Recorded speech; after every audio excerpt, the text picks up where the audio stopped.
Thank you, Jesus, for this heavenly realm. Díky, Pane, za tyhle cesty z nebe.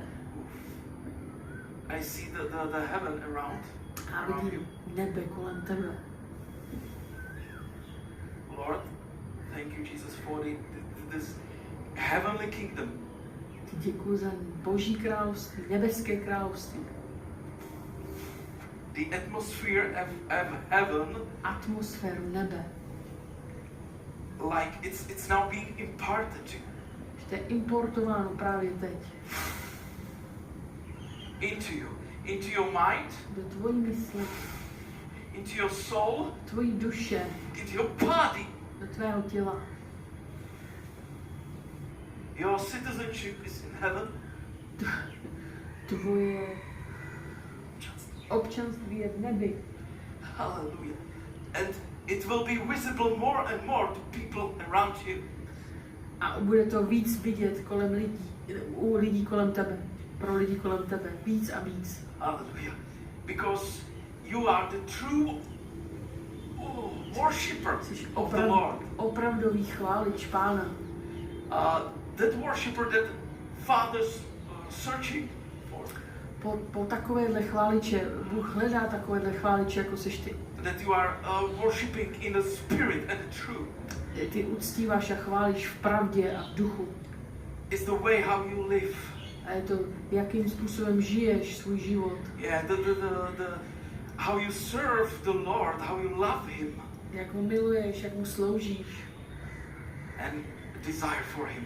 A jaký máš touhu po něm. So Lord, thank you for this impartation of heaven. Děkuji za tuhle impartaci nebe do jeho života.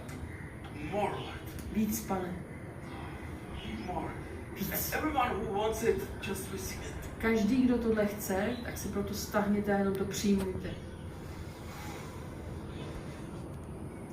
Thank you, Jesus. Díky, Hallelujah. Pane. Thank you, Jesus. It's a heavenly atmosphere. Heavenly realm. Nebeská atmosféra. Thank you, Jesus. Oh. But it's like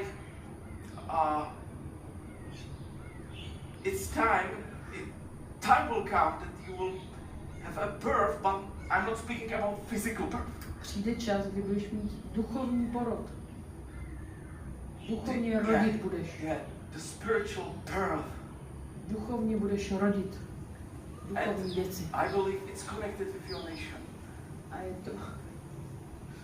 je to spojené s tvým národem.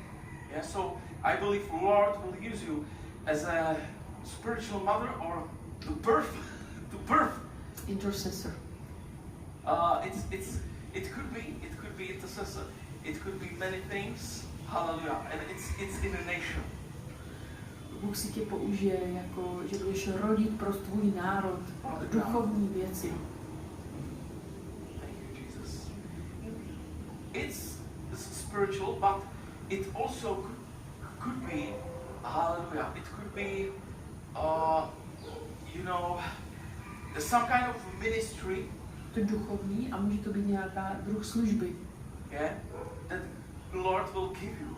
Ti Pán ti dá. And to do something in physical. Co budeš fyzicky, ta služba to bude fyzicky dělat. Lord will lead you. Pán tě povede. But I believe it's connected with your nation. Ale je to spojené s tvým národem. Hallelujah. And thank you, Lord Jesus. This is important. This is call from the Lord. To je důležitý povolání od Pána. Hallelujah. Is it something that's speaking to your heart? Mluví to k tvému srdci? Yes. Díky, Pane. Thank you, Jesus. Díky, Pane. Thank you. Hallelujah. It's a great privilege to be one of those who Lord using for birthing information. To je velké privilegium pro ty, který si Bůh používá, aby rodili nové věci pro svůj národ, do svého národa. In Jesus' name. Amen.